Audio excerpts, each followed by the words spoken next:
News చూస్తున్నాం. CM America పర్యటన successful గా నడుస్తోంది.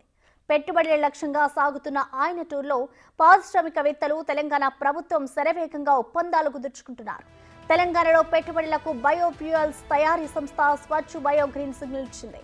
త్వరలోనే తెలంగాణలో second generation cellulosic biofuel plant ఏర్పాటు చేయడానికి రెడీ అయింది.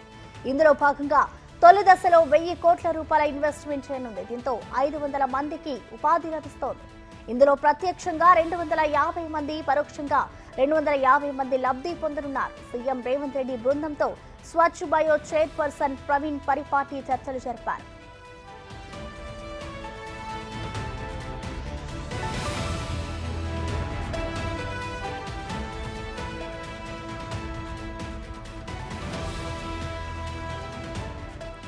స్వచ్ఛ బయో పెట్టుబడులతో తెలంగాణలో పర్యావరణ అనుకూలమైన అభివృద్ధి జరుగుతుందని ప్రభుత్వం అంచనా. అందుకే కంపెనీకి కావాల్సిన అన్ని సహాయ సహకారాలు అందిస్తామని రేవంత్ హామీ ఇచ్చారు. తెలంగాణలో అభివృద్ధి వికేంద్రీకరణకు రేవంత్ రెడ్డి పాటుపడుతున్నారని కంపెనీ చైర్మన్ ప్రవీణ్ పరిపాటి అన్నారు. ఈ విధానమే తమను ఆకట్టుకుందని ఆయన చెప్పారు. అయితే ఇది తొలి అడుగు మాత్రమేనని, మున్ముందు మరిన్ని ప్లాంట్లు ఏర్పాటు చేస్తామన్నారు ఆయన. తెలంగాణ రాష్ట్రాన్ని బయోఫ్యూయల్స్ హబ్ గా మారుస్తామని ప్రవీణ్ పరిపాటి తెలిపారు.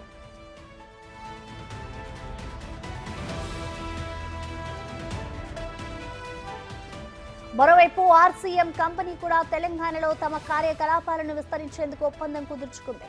కంపెనీ ప్రతినిధులతో సీఎం చర్చలు జరిపారు.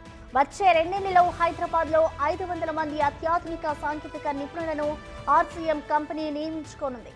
DE Shaw group, Blackstone alternative asset management మద్దతుతో ఆర్సీఎం స్వతంత్ర సంస్థగా ప్రారంభమైంది. బ్యాంకులు, హెడ్జ్ ఫండ్లు, సంస్థాగత ఆస్తుల నిర్వాహకులు, ప్రైవేట్ ఈక్విటీ సంస్థలకు సంబంధించిన డేటాతో పాటు కార్యకలాపాలపై ఈ కంపెనీ విశ్లేషణను అందిస్తోంది. ఇక ప్రపంచవ్యాప్తంగా గుర్తింపు పొందిన ఆరోగ్య సంరక్షణ సంస్థ హెచ్సిఏ హెల్త్ కేర్ కూడా తమ వ్యాపారాలను హైదరాబాద్ లో విస్తరించేందుకు ముందుకొచ్చింది. త్వరలోనే గ్లోబల్ కేపబిలిటీ కేంద్రాన్ని ఏర్పాటు చేయనుంది. ఈ సంస్థ ఇప్పటికే 2024 మార్చిలో ఇంక్యుబేషన్ ఫెసిలిటీని ప్రారంభించింది. దీనికోసం 4 లక్షల చదరపు అడుగుల స్థలాన్ని కూడా రీసెంట్ గా లీజుకు తీసుకుంది. రేవంత్ అమెరికా టూర్ కి సంబంధించిన సమాచారం మా ప్రతినిధి లక్ష్మణ్ అందిస్తారు.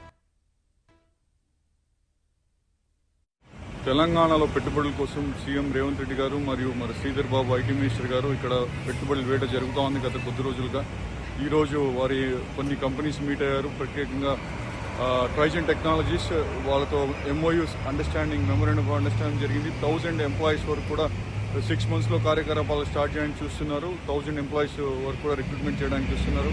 అలానే ఆర్సీజీఎం వాళ్ళు నెక్స్ట్ 2 yearsలో ఆర్సీజీఎం అనే ఫర్మ్ నెక్స్ట్ 2 yearsలో దగ్గర 500 మందిని కూడా రిక్రూట్ చేయాలని చూస్తున్నారు. ఆ ఎక్స్పాన్షన్ ప్లాన్స్తో కూడా గవర్నర్ ముఖ్యమంత్రి గారు వాళ్ళ సీఈఓతో మాట్లాడారు. అలానే దాని తర్వాత వచ్చేసి ఇంకోటి బయో ఇంధన సంస్థ, అది కూడా 1000 మంది ఎంప్లాయ్మెంట్ వచ్చేటట్టు ఇన్వెస్ట్మెంట్స్ వచ్చేలాగా 1000 కోట్ల వరకు ఇన్వెస్ట్మెంట్స్ వచ్చేలాగా మెమోరాండం ఆఫ్ అండర్స్టాండింగ్ జరిగింది. అలానే ఇండియన్ కాన్సులేట్ ఎంబసీ వాళ్ళు ఈరోజు ఏం చేశారంటే round table conference lunch meeting జరిగింది.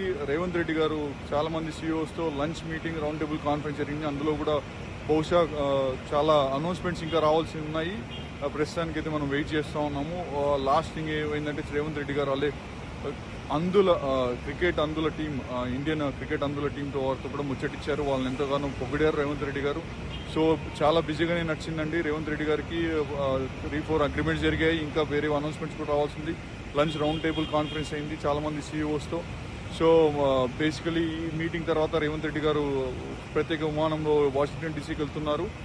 రేపు వాషింగ్టన్ డీసీలో వరల్డ్ బ్యాంక్ మెంబర్స్తో, తర్వాత ఇంకొంచెం మంది సీఈఓస్తో మీటింగ్ అయిన తర్వాత డల్లాస్కి పయనిస్తారు. నేను మీ లక్ష్మణ్, న్యూయార్క్.